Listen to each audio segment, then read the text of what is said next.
audio jungle.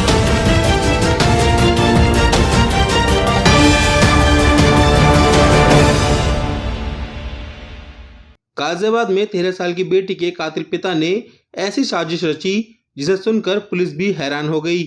आरोपी पिता ने जेल जाने से बचने के लिए अपनी ही मौत का प्लान बनाया। मामला गाजियाबाद के लोनी बॉर्डर इलाके का है। 20 नवंबर को पुलिस को एक लाश मिली थी। लाश बुरी तरह से जली हुई थी, लेकिन लाश पर जो कपड़े थे उसमें एक आधार कार्ड मिला जो सही सलामत था। इसी आधार कार्ड से पुलिस ने पहचान की तो पुलिस सुदेश नाम के व्यक्ति के घर पहुंची। सुदेश का घर दिल्ली के करावल नगर में था। घर में मौजूद महिला ने लाश की पहचान अपने पति सुदेश के रूप में की। शुरू में पुलिस को यह तक नहीं पता था कि पुलिस को कितनी बुरी तरह से गुमराह किया गया है। 2 दिन पहले पुलिस को मुखबिर के माध्यम से सूचना मिली थी कि जिस लाश की पहचान उसकी पत्नी ने की थी, दरअसल वह सुदेश जिंदा है और वह अपनी पत्नी से मिलने आने वाला है। सुदेश अपनी पत्नी से मिलने जैसे ही पहुंचा, पुलिस ने उसे दबोच लिया। इसके बाद पूरा राज खुल गया। सुदेश ने पुलिस को बताया कि उसने कुछ साल पहले अपनी बेटी की हत्या कर दी थी, जिसके चलते वह जेल में था। जेल से कुछ समय पहले ही वह पैरोल पर बाहर आया था। पैरोल का समय खत्म हो गया था, लेकिन वह जेल वापस नहीं जाना चाहता था। इसलिए उसने अपनी पत्नी के साथ मिलकर यह पूरा प्लान बनाया।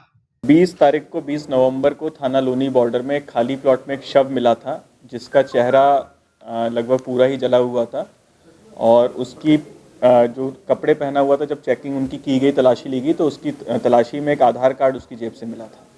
तो उस आधार कार्ड पर जब हमने काम किया, उसमें जो एड्रेस लिखा था, तो एक महिला और उसका परिवार वहाँ पर मिला। तो उस महिला ने उस मृत शव की शिनाख्त अपने पति के रूप में की, लेकिन तभी से कुछ डाउट था पुलिस को और हम लोग इस पर लगातार कई टीमें गठित करके लगातार इसमें काम कर रहे थे कि शायद ये शव उसका ना हो। तो टीमें तभी से अच्छा इसमें काम किया पूरा। फिर इसमें एक सूचना हमको मिली कि वो व्यक्ति जिसका ये शव बताया जा रहा है, उसकी मृत्यु नहीं हुई है। ये सूचना मिली थी मुखबिर के माध्यम से और वो अपने घर पर आएगा। मतलब कल की बात है कि कल की तारीख में वो आने वाला है। तो वहाँ पर हम लोग पहले से टीमें हमारी तैयार थी और इसको हम लोगों ने वहाँ से इसके घर के बाहर से पकड़ा। फिर जब इससे पूरी पूछताछ की गई और कुछ हमने सीसीटीवी फुटेज पर भी काम किया था। एक सीसीटीवी फुटेज में इसी की कदकाठी का, जिसको कि मृतक बताया जा रहा था, इसी कदकाठी का व्यक्ति एक साइकिल पे कुछ रख के, किसी का शव रख के उसमें दिखाई दे रहा था ले जाते हुए। फिर जब इससे और गहन पूछताछ की गई तो इसने बताया कि इसने अपनी बेटी का मर्डर 2018 में किया था, जो कि उस समय 13 वर्ष की थी।